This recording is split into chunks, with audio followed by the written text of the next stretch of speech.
Take me to work. All right, pulling out of the garage. Anyways, it's Monday, middle of July, 2026. Things are moving along.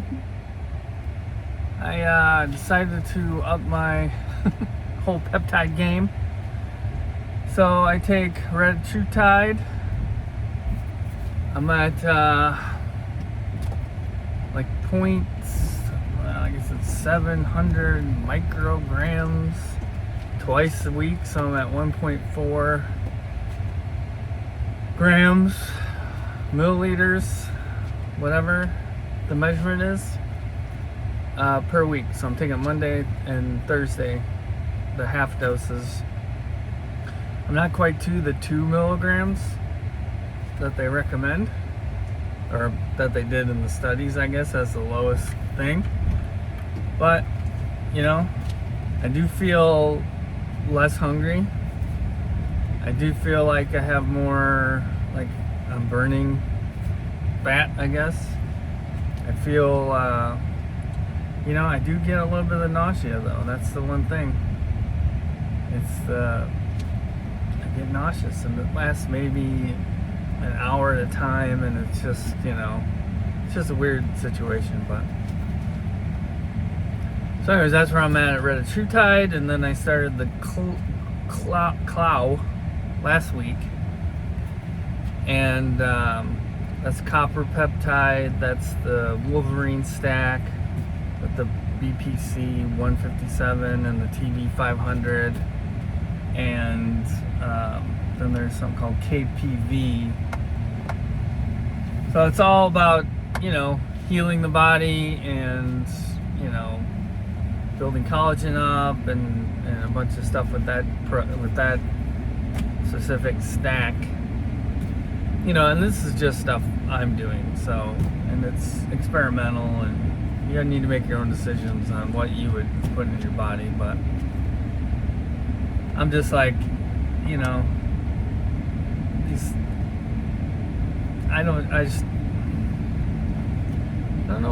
know why I think it's worth it trying.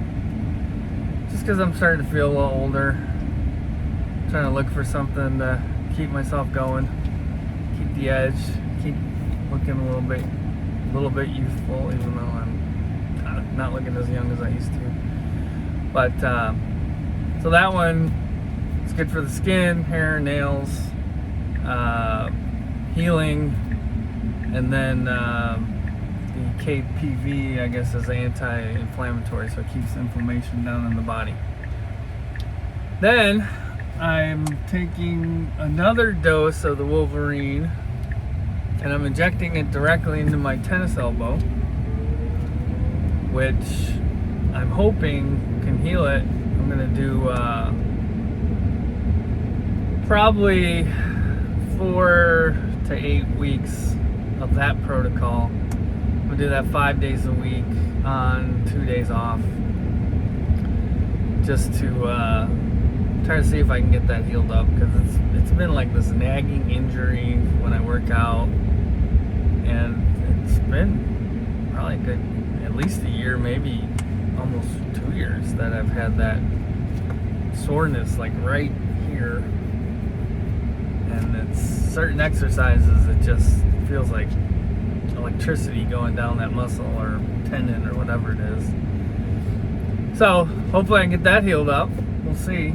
And that will be the most exciting thing, because if that stuff really works, and anecdotal evidence, I've seen so many people online talk about how they had this injury or that injury and some major injuries. One guy said he pulled his whole pec muscle off the bone and took that stuff, and he was supposed to not be able to work out for 6 to 8 months, and he was back working out in like 2 months.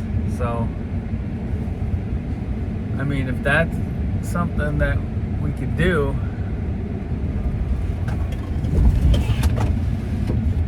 heal myself like that, that would be just absolutely awesome. Then what I'm doing is I'm taking Tesmorelin, which is a growth hormone. It uses your own body, and it basically causes your pituitary gland to kind of pulse, I guess, and create more growth hormone, which has a bunch of effects. One thing, it burns visceral fat. That's the main thing that I'm trying to get out of it. Now, Tesmorelin is one of the few that's actually FDA approved. It's been tested, all that other stuff. So I'm taking that. I'm going to take that probably 5 or 6 nights a week before bed, fasted after dinner. And I'll tell you, I took the first dose last night just to get started, and I slept like a log. We went to bed a little bit earlier. I probably was sleeping by 10, and I woke up at 6:30 and didn't wake up once during the night. So I don't know. So my whole goal is to body recomposition, try to build muscle. I've been working out pretty hard. Days I'm not lifting weights, I'm doing like just some cardio stuff, like low grade cardio. I want to up my steps and start tracking steps, try to get between 8,000 and 10,000 steps a day. I think that'll help fat burning too. And the diet's been decent. Basically with the Red TrueTide, I've cut out snacking in between meals. And, I have a lot of psychological things that, certain anxieties and stuff. And so, I take these shots, and I always worry about this and worry about that, and feel a little weird after I take the shots. But, I'm pretty sure it's all in my head. So, we'll see how it goes, and I'm kind of tracking it. So, Red TrueTide, I think this is week 6. The Clow is week 2. Then I just started injecting the Wolverine into the injury, and the Tesmorelin I started last night too. So it's just amazing what's going on in the world. There was,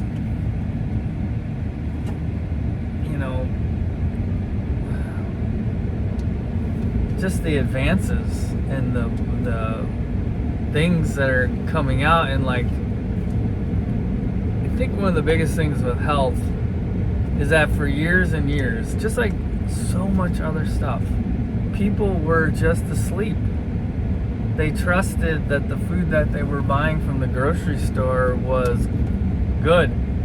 Oh, it's got the whatever FDA or whoever that looks after our food, that it's been tested and it's safe. But no, they're putting absolute garbage in there.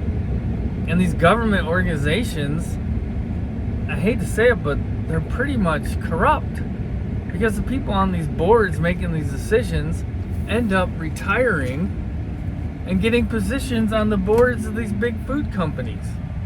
And it's like, it's a big money grab scam. I get it, food companies, capitalism is an awesome system. It works in its purest form. The scariest thing, though, is when these companies go into overdrive and they get to a point where they start crossing ethical lines with what they do. For example, food companies. They put these chemicals and preservatives in these foods to make them last longer, to make them cheaper, to, try to increase their profit. But it's not good for the consumer. And the thing is, it's like one of those things where it's like, it's really hard to trace it back to one source because there's multiple sources, and it's something that's not going to kill you right away, but over a long period of time. And with health, you look at the medical system. People just were like walk through it. It's like, oh, I see my doctor, he prescribes this drug. We 100% trust the doctors. And then, the wake-up call came in 2020 when all of a sudden they're trying to shoot up people with an experimental drug that wasn't tested or anything. And you started looking at the what they were doing to people, putting tubes down their throats so they could breathe, and giving them other drugs in the hospital that really seemed like it made things worse than better. I mean, it was, what happened in 2020 did more to make people wake up and not trust the establishment. Because, like I said, we were just sleepwalking through life, trusting everything, trusting our government, trusting doctors, trusting the food companies because they were regulated by the government. And when you look at the whole thing, it's almost like a big scam. And, the food companies are putting up garbage. Government's inflating the money so it's worth less and less. So you have to buy cheaper food. The cheaper food is the garbage food. The garbage food leads to disease, which leads to going to the medical facilities, medical industry, which then wants to get you on not a cure, but to deal with like the symptoms. And the craziest thing is, like, they'll prescribe you a drug that the side effects are so bad that they have to prescribe you another drug to deal with the side effects. It's like, what are we doing? So, interestingly enough, in 2019, TikTok I became aware of TikToks. It was 2018 or 2019. And it was kind of strange in the beginning because there really wasn't that much content on there. But, in the beginning it was like good looking women. Of course, this just could have been my logarithm, okay?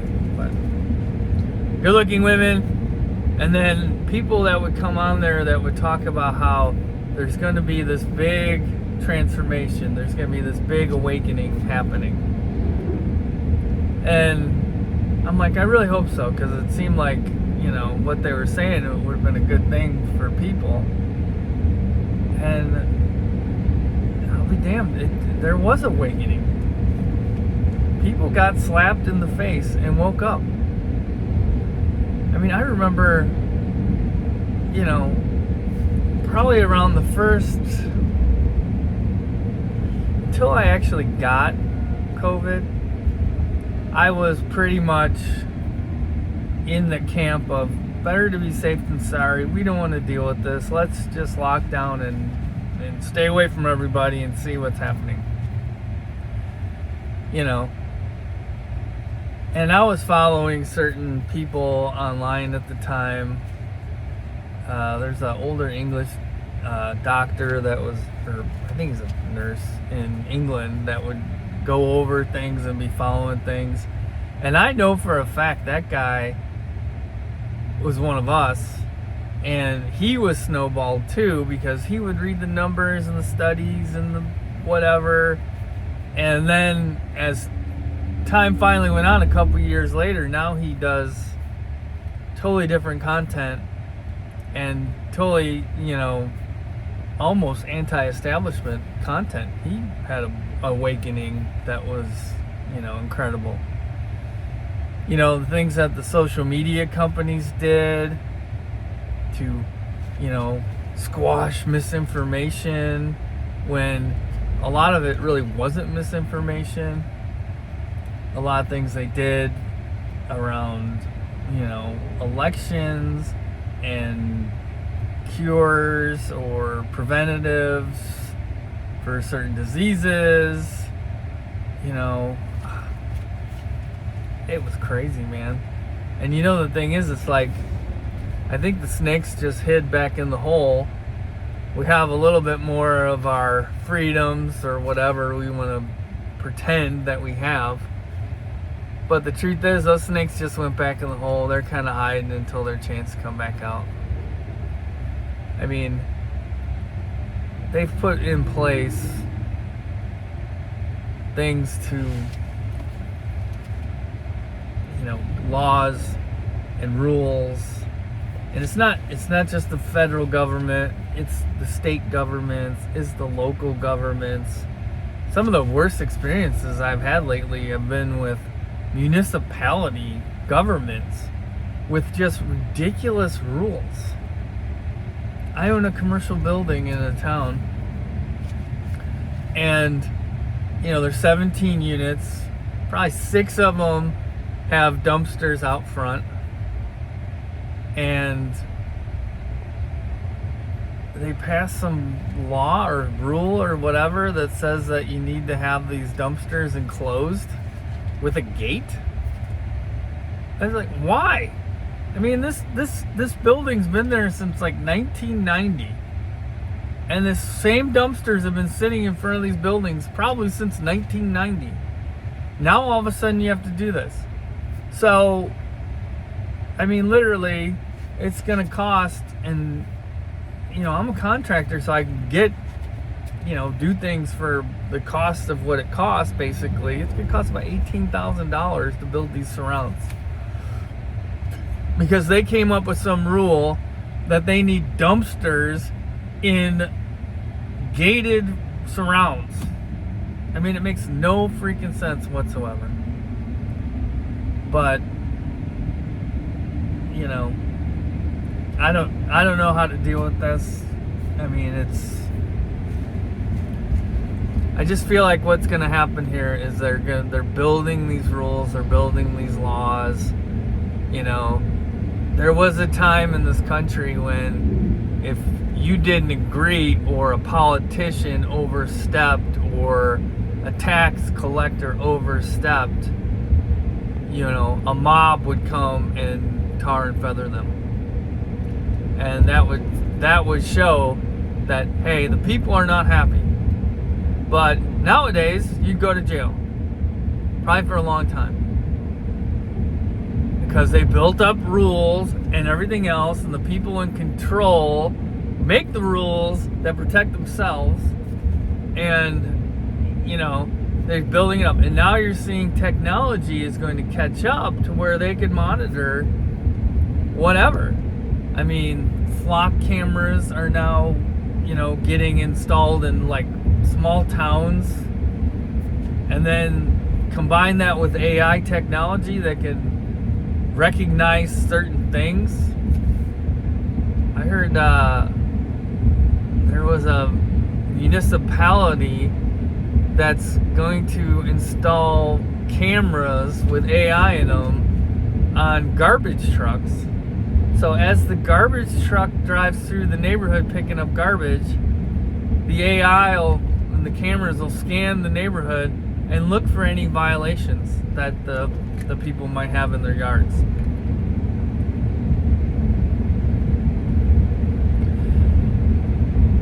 I mean, the flock cameras are just wrong. They can be abused. They can be, whatever. You add AI in there, it's a total different conversation, a whole sci-fi nightmare scenario that could happen with, having cameras everywhere. But the truth is, and this is something I never thought about until the other day, the fact is, So this woman, they had a flock camera in the neighborhood. She was driving through the neighborhood at a certain time, and then somebody had packages stolen off of their front step. Because the camera caught her driving through this neighborhood, they automatically made her guilty. The cop came to her house and said, "We have you on camera, blah, blah, blah." All this stuff. She ends up, I don't know if she got arrested. Whatever happened, it was nasty towards her. The cop was a total jackass. Wouldn't change his mind. They even went out and got camera footage that showed that she was somewhere else. Cop wouldn't look at it. And finally, I think they've got somebody higher up in their political system to actually investigate and overturn what was going on. But the truth is, it's like you're in the wrong place at the wrong time on a camera, and you're assumed guilty. Before, it used to be you're innocent until proven guilty. Now it's the opposite way, and you see that in a lot of legal stuff that goes on with law enforcement and stuff. But the truth is, it's like, I don't know. People need to wake up. They need to see what's going on. They need to fight these things. We need our freedoms. We need our liberty. We need our, privacy. And they're just every day trying to take it more and more and more. And you see these pea-brain governments on every level. I mean, senators, congressmen in the federal government, the state legislations, and then even in the local, municipalities, just making more laws, more rules, more taxes. I won't even go into taxes because I'm almost at work. But seriously, the lesson for today is you have to wake up, stand up, and people need to fight. And I really don't even know how to do that, because they've gamed the system in such a way that you almost can't fight. So anyways, that's all I got for today. I'm pulling into work here, and sorry to rant, but it's just how I feel. People need to do something. People need to wake up even more, or more people need to wake up. Maybe there's only a certain percentage of people that are awake, but what's going on isn't right. Bye.